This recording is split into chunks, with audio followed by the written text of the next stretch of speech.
Que faire d'une maison des mathématiques?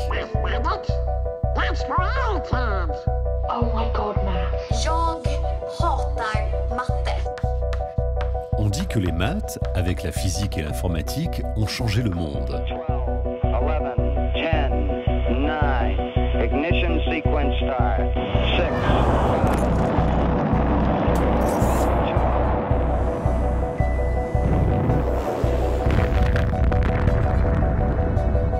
Math sucks. Who needs math? On dit que les maths sont belles. La mathématique, c'est vivant, pleine d'aventures, d'imprévus, de beauté et de couleurs. On dit que les mathématiques ont un projet pour vous. Que vous soyez petit ou grand, scientifique, littéraire, entrepreneur, étudiant, artisan, enseignant, curieux. Que vous soyez Henri Poincaré ou Marie Curie, les maths vous accueilleront bientôt chez elles. Un lieu de partage, chargé d'histoire et de prestige. Un lieu pour réfléchir et s'étonner. La maison des mathématiques.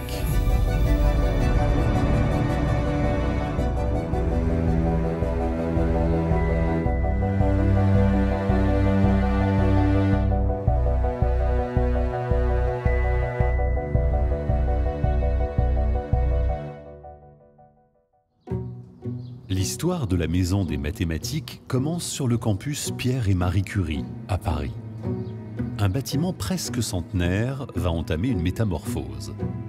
Dédié à la science, il a vécu la découverte des atomes. Réhabilité, il va devenir la maison des sciences théoriques, entre algorithmes intelligents, théories sur notre univers. Tout ce qui fait que notre monde est mathématique. Mais pour l'instant, on ne peut que l'imaginer.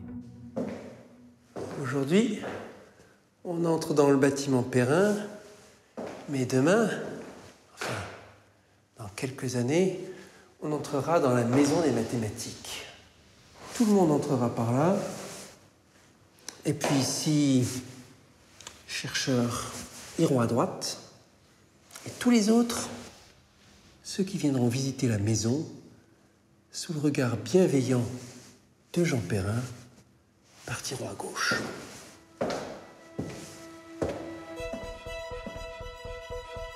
Le bâtiment de 4 étages et sa coupole astronomique seront revus de fond en comble. La danse invisible des atomes continuera dans ces couloirs comme dans un rêve, investi par l'imaginaire des théories mathématiques. Ce monument de la curiosité poursuivra sa mission. La maison des mathématiques, c'est sous un même toit le monde de la recherche, le monde de l'éducation et le monde de l'industrie. C'est le passé et c'est le futur. C'est le concret et c'est le virtuel. Tout ça à la fois.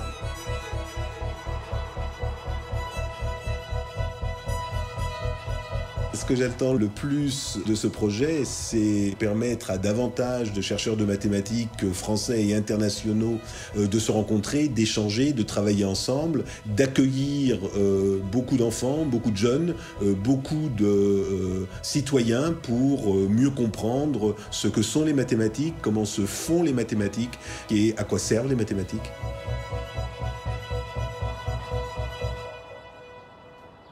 L'idée de cette maison est née sur le même campus, à l'Institut Henri Poincaré.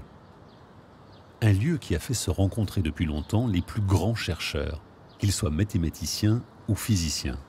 Albert Einstein lui-même y a enseigné. Fondation de l'Institut Henri Poincaré, 1928. Après la Première Guerre mondiale, quand la science française est ruinée et décimée. Et l'idée, c'était d'instaurer une nouvelle maison où les gens pourraient se retrouver, se rencontrer, venant du monde entier. Mais en plus, c'est ajouté la dimension de soutien, de rayonnement à la mathématique française et le rôle de contact avec la société. L'IHP, c'est on est une semaine, on est un mois, on est 3 mois, tous ensemble. C'est absolument indispensable. Oui, il Il y a des temps où on doit être tout seul dans son bureau, on a des temps où on doit faire le calcul, mais les idées intéressantes se trouvent avec la confrontation aux autres. L'Institut existe grâce au soutien de 2 tutelles académiques. Le CNRS et sa communauté nationale de scientifiques, et l'université Pierre et Marie Curie, l'une des plus importantes universités françaises. École interne de l'UPMC et laboratoire du CNRS, l'IHP est soutenu au plan financier, logistique et scientifique. Les mathématiques font la réputation, parmi d'autres, de l'université Pierre et Marie Curie. Donc c'est à la fois une école de la rigueur et un outil indispensable pour les progrès scientifiques des autres disciplines. Dans cette masse de matière grise en effervescence, l'IHP fait office de refuge pour les mathématiciens et les physiciens. C'est un accélérateur de la recherche qui est immense et indispensable. Ça nous met dans une espèce de cocon très particulier, une ambiance où il y a des projets qui démarrent. Et c'est tout simplement une partie de notre vie. L'IHP a pour vocation de satisfaire la curiosité de tout un chacun. On y tient des conférences, des expositions, des jeux, un ciné-club et on y fait même des films. On me connaît sous le nom de Albert Einstein. Tout pour transmettre l'esprit pionnier de la recherche scientifique. C'est une activité humaine, c'est une activité de la pensée. On parle de la beauté mathématique, il faut croire au beau, et il faut être naïf, il faut s'amuser. Mathématicien, c'est quelqu'un qui est obsédé par des problèmes et par des sous-problèmes et qui passe une partie de ses nuits à griffonner fiévreusement pour répondre à une question qui est si importante pour lui que le reste du monde pourrait disparaître à cet instant-là. Et puis qui, sans s'en rendre compte, participe au progrès de la connaissance. Aujourd'hui, les mathématiques sont partout. Derrière les ordinateurs, Internet, les robots et les drones. En médecine et dans l'espace. Si omniprésente et pratique qu'on dit depuis longtemps que les mathématiques en interaction avec la physique ont changé notre rapport à la réalité. Galilée disait qu'elles sont le langage dans lequel les lois de l'univers sont écrites. Ça change notre façon d'être au monde. Et ça, c'est exactement l'histoire de la science, c'est aller au-delà des apparences, c'est faire des déconstructions qui sont des constructions théoriques basées sur l'expérience et qui reflètent vraiment l'état du monde. Ce sera la mission de la nouvelle maison des mathématiques, partager le langage que les hommes utilisent pour comprendre notre univers. Un lieu qui permettra de découvrir les recherches fondamentales en mathématiques et en physique. Alors pourquoi faire une extension de l'Institut Henri Poincaré ? Alors la principale raison, c'est que nous sommes arrivés à une sorte de saturation de sa capacité d'accueil. Donc nous aimerions créer un espace qui permette de recevoir plus de chercheurs. On est coincé parce qu'on n'a plus assez de place pour se développer. Tout est occupé. Puis, on croirait que c'est fait exprès. On regarde l'Institut Poincaré, on regarde l'Institut Perrin, ils se font face. Leurs portes sont juste en vis-à-vis, comme si ça avait été prévu dès le départ qu'un jour ils se marieraient.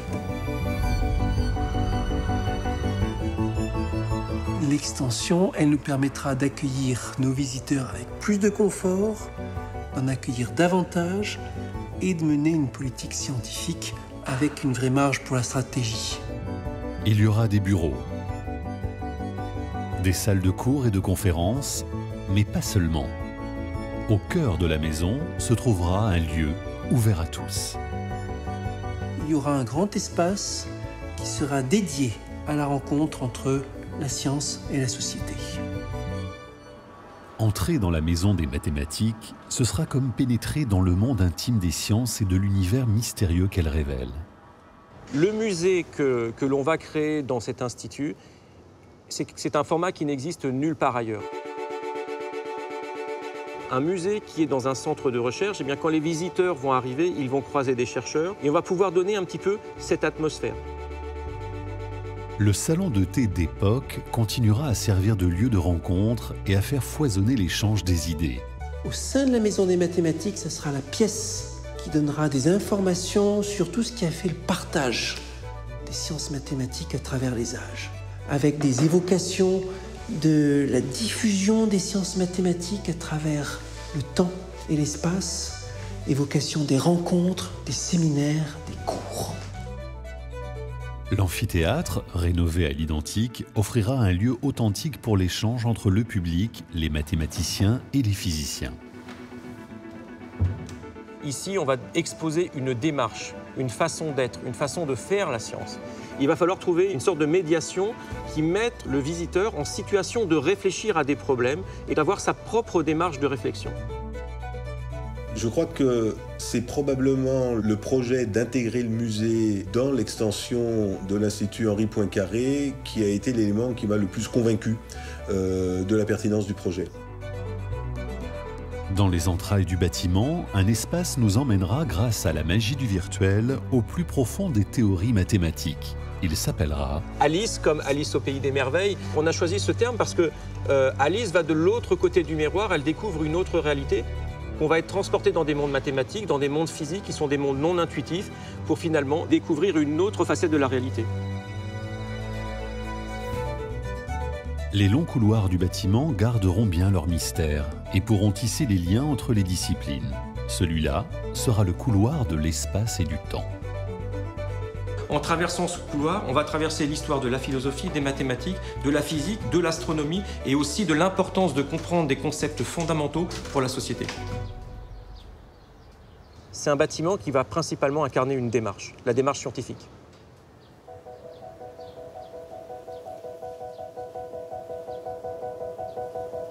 L'IHP doit remercier ses partenaires, sans qui la Maison des mathématiques n'existera pas. La dotation la plus importante est la ville de Paris, la région Île-de-France, l'État dans le cadre du contrat de plan État-région, évidemment le CNRS avec notamment une dotation significative pour lancer le musée, et l'Université Pierre-Marie Curie qu'on oublie parfois, mais qui en mettant à disposition du projet le bâtiment apporte une contribution de plus de 9 millions d'euros. Ce bâtiment Perrin, il sera bien pour les mathématiques parce que c'est dans l'air. Ici, il y a eu des grandes aventures mathématiques. Ici, il y a de l'histoire des sciences et de l'histoire tout court qui s'est faite. Et un chercheur qui vient ici, il faut qu'il raconte à ses collègues que chez nous, il s'est senti chez lui. Cette maison vivra avec les scientifiques, les historiens, les entreprises technologiques qui accompagnent le projet et vous. Après tout, si on dit que le monde est mathématique, c'est que nous sommes tous un peu des mathématiciens. Alors bienvenue dans votre maison. Dans la maison des mathématiques, des formes, des livres, des expériences, des idées, des personnages, des événements historiques, de l'immersion, de la surprise. Voilà tout ce qu'on y trouvera. Je pense que si on ressort avec l'idée que la science change notre vision du monde, on a gagné.